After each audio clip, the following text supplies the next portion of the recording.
Hello friends, welcome to Star Learning Classes. आज इस video में हम लोग ट्राइंगल यानी कि त्रिभुज के बारे में पूरा डिटेल से पढ़ेंगे।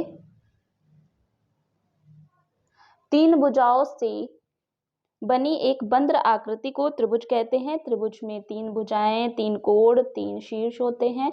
त्रिभुज के तीन आंतरिक कोणों का योग आपका 180 होता है। ठीक है, त्रिभुज में तीन भुजाएं यानी कि ये जो आपकी होती है, ये आपके भुजाएं होती हैं और ये आपके शीर्ष होते हैं। इसको आप वर्टेक्स भी बोलते हो, इंग्लिश में इसको वर्टेक्स बोलते हैं। और ये आपके एंगल्स होते हैं, कोण। ठीक है, तो त्रिभुज में तीन भुजाएं होती हैं, तीन शीर्ष होते हैं, तीन कोण होते हैं। अब त्रिभुज के प्रकार पढ़ते हैं।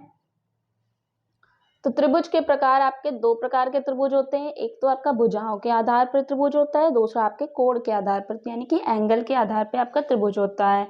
तो भुजाओं के आधार पर त्रिभुज आपके समबाहु त्रिभुज, समद्विबाहु त्रिभुज, विषम बाहु त्रिभुज होते हैं। कोण के आधार पर न्यून कोण त्रिभुज, समकोण त्रिभुज और अधिक कोण त्रिभुज। ठीक है, तो सबसे पहले हम भुजाओं के आधार पर त्रिभुज को पढ़ेंगे। भुजाओं के आधार पर त्रिभुज आपका समबाहु त्रिभुज। ठीक है, सबसे पहले समबाहु त्रिभुज, जिस त्रिभुज की सभी भुजाएं आपस में बराबर होती हैं उसे समबाहु त्रिभुज कहते हैं। ठीक है, जैसे ये त्रिभुज है, इसकी सारी ही भुजाएं आपस में बराबर होंगी। जैसे एक भुजा आपकी 5 सेंटीमीटर होगी तो दूसरी भी आपकी 5 सेंटीमीटर होगी और तीसरी भी आपकी 5 सेंटीमीटर होगी। ठीक है, और सभी एंगल्स भी आपके इक्वल ही होते हैं। समबाहु त्रिभुज के प्रत्येक कोण का मान 60 डिग्री का होता है। ये भी 60 होगा, ये भी 60 होगा, ये भी 60 होगा। ओके, अब समबाहु त्रिभुज के सूत्र देख लेते हैं। तो समबाहु त्रिभुज का जो क्षेत्रफल होता है वो √3/4 इंटू भुजा स्क्वायर होता है। कोई भी एक भुजा आप ले सकते हो क्योंकि सारी ही भुजाएं आपस में समान होती हैं। समबाहु त्रिभुज का परिमाप 3 इंटू भुजा,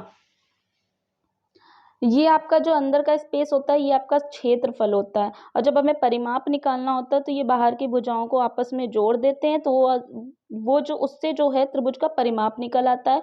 और क्षेत्रफल हमारा अंदर का जो एरिया होता है वो क्षेत्रफल होता है, अंदर का जो स्पेस होता है वो क्षेत्रफल होता है। ठीक है, अब शीर्ष बिंदु से डाले गए लंब की लंबाई, कोई भी शीर्ष बिंदु, जैसे हम यहाँ से कोई लंबाई एक लाइन खींचते थे, ड्रॉ कर देते तो वो लंब होता है। तो उसकी लंबाई अगर हमें निकालनी होती है तो उसके लिए फॉर्मूला हम √3/4 इंटू भुजा करते हैं। ठीक है, नेक्स्ट हम पढ़ेंगे समद्विबाहु त्रिभुज।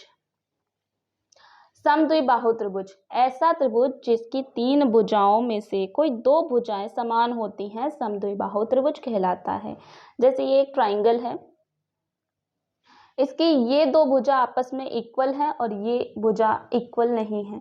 ठीक है, तो ऐसे त्रिभुज आपके क्या कहलाते हैं? समद्विबाहु त्रिभुज। नाम से ही पता चलता है समद्विबाहु, द्वि मतलब दो और सम मतलब समान, जिसकी दो भुजा समान होती हैं वह समद्विबाहु त्रिभुज कहलाते हैं। जैसे कोई ये भुजा आपकी 6 है और ये भी आपकी 6 है, तो ये आपकी 6 नहीं होगी, ये आपकी 7 हो सकती है, 5 हो सकती, 4 हो सकती, बट आपकी 6 नहीं होगी। ठीक है, तो ऐसे त्रिभुज आपके समद्विबाहु त्रिभुज कहलाते हैं। अब इनके हम सूत्र देख लेते हैं। तो समद्विबाहु त्रिभुज का जो क्षेत्रफल होता है 1/2 इंटू आधार इंटू ऊंचाई होता है। समद्विबाहु त्रिभुज का जो परिमाप होता है वो 2a + b होता है। 2a यानी कि दो भुजा आपस में समान होती हैं इसलिए 2a लिखा है, और b यानी कि तीसरी भुजा असमान होती है तो b। ठीक है, नेक्स्ट हम पढ़ेंगे विषम बाहु त्रिभुज। जिस त्रिभुज की तीनों भुजाएं अलग अलग लंबाई की हों उसे विषम बाहु त्रिभुज कहते हैं। जैसे ये त्रिभुज है, इसकी ये भुजा मान लो 3 सेंटीमीटर की है, ये भुजा आपकी 4 सेंटीमीटर की है, ये भुजा आपकी 5 सेंटीमीटर की है। तो तीनों ही भुजाएं आपस में बराबर ना होके असमान हो गई ना, समान नहीं है, तीनों आपस में असमान है। तो ऐसे त्रिभुज क्या कहलाते हैं? ऐसे त्रिभुज को हम विषम बाहु त्रिभुज कहते हैं। इनके हम सूत्र देख लेते हैं। तो विषम बाहु त्रिभुज का जो क्षेत्रफल होता है 1/2 इंटू आधार प्लस ऊंचाई, त्रिभुज की अर्ध परिधि, इसे p से डिनोट करते हैं, 1/2 a + b + c, a + b + c यानी कि तीनों ही भुजाएं।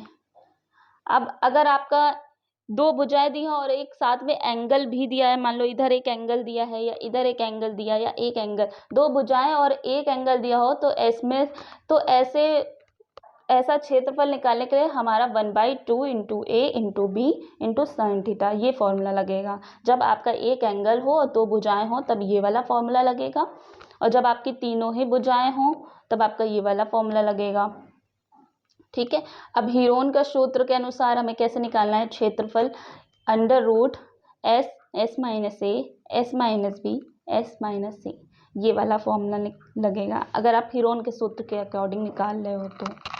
अब कोण के आधार पर त्रिभुज कितने प्रकार के होते हैं उनके बारे में पढ़ने के लिए हम इस वीडियो के पार्ट 2 यानी कि नेक्स्ट वीडियो पे देखेंगे। तो अगर वीडियो अच्छी लगी हो तो वीडियो को लाइक करना, चैनल को सब्सक्राइब करना। Thanks for watching this video.